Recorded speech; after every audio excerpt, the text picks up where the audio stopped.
ශ්‍රී Lanka cricket කණ්ඩායමේ වේගපන්දු පුහුණු උපදේශකවරයා ලෙස කටයුතු කරන හිටපු සුපිරි වේගපන්දු යවන ක්‍රීඩක ලසිත් මාලිංගගේ කොන්ත්‍රාත් කාලය දීර්ඝ කිරීමට ශ්‍රී ලංකා ක්‍රිකට් ආයතනය පියවර ගෙන තිබෙනවා. ඒ අනුව දැනට පැවැත්වෙන 2020 ලෝක කුසලාන ක්‍රිකට් තරඟාවලියේ අවසන් වන තෙක් ඔහු එම ධූරයේ කටයුතු කරනු ඇති.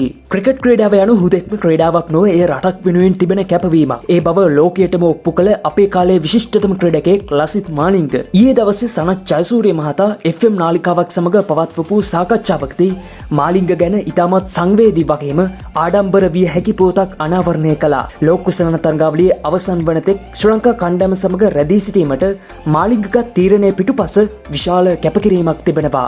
ඒ කාලවකවානුවේ මාලිංගට ඉන්දිය ප්‍රීමියර් ලීග් තරඟාවලියේ මුම්බයි ඉන්දියන්ස් කණ්ඩායම සමග කොන්ත්‍රාත්තුවක් තිබුණා. සාමාන්‍යයෙන් ඕනෑම ක්‍රීඩකයෙක් මෙවැනි අවස්ථාවක තමන්ගේ පෞද්ගලික ආදායම සහ වෘත්තීමය ස්ථාවරත්වය ගැන හිතුවත් මාලිංග හිතුවේ ඊට වඩා වෙනස් විදිහකට. මුම්බයි ඉන්දියන්ස් කළමනාකාරීත්වයට ඊමේල් පණිවිඩයක් යවමින් මාලිංග ඉතා පැහැදිලිව ප්‍රකාශ කළේ මේ අවස්ථාවේ තමන් ශ්‍රී ලංකා කණ්ඩායම සමග රැඳී සිටිය යුතු බවයි. තමන්ගේ IPL කොන්ත්‍රාත්තුවකට කුමක් සිදු වුවත් රට වෙනුවෙන් සිටීම තමන්ගේ ප්‍රමුඛතාවයේ බව ඔහු ප්‍රකාශ කර සිටියා. සනත් ජයසූරිය මහතා පවා මාලිංගගේ මේ උතුම් ගුණය සහ කැපවීම අගය කළේ ඉතාමත් පැහැදීමෙන්. මාලිංග වැනි අත්දැකීම් බහුල රටට ආදරය කරන ක්‍රීඩකයෙකුට ශ්‍රී ලංකා කණ්ඩායමේ ස්ථිර වේගපන්දු පුහුණුකරු ධූරය ලබා දුන්නත් එහි කිසිදු වරදක් නැති බවයි අපගේ හැඟීම.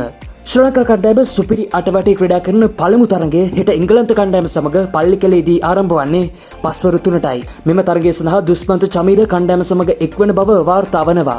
ඒ අනුව දිල්ෂාන් මදුසංක සමගින් දුෂ්මන්ත චමීර වේගපන්දු බලහණියට එක්වනවා. එමෙන්ම මහේෂ් තීක්ෂණගේ ස්ථානය පිළිබඳව යම් ගැටලුවක් තිබෙන අතර ජනිත් ලියනගේ හෝ මහේෂ් තීක්ෂණ යන දෙදෙනාගෙන් එක් පමණක් එම ස්ථානයේ ක්‍රීඩා කරනු ඇති.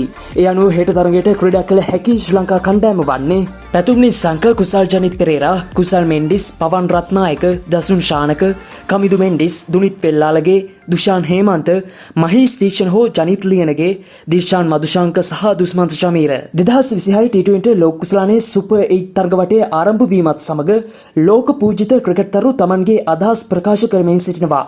හිටපු ඉන්දිය ටෙස්ට් ක්‍රීඩක චේතේශ්වර් පුජාරා ස්ටාර් ස්පෝර්ට්ස් නාලිකාව සමග මෙවර ලෝක කුසලානේ අවසන් පූර්ව වටයට පිවිසෙන කණ්ඩායම් 4 නම් කර තිබෙනවා. එම කණ්ඩායම් වන්නේ ඉන්දියාව, දකුණු අප්‍රිකාව, ශ්‍රී ලංකාව සහ නවසීලන්තය.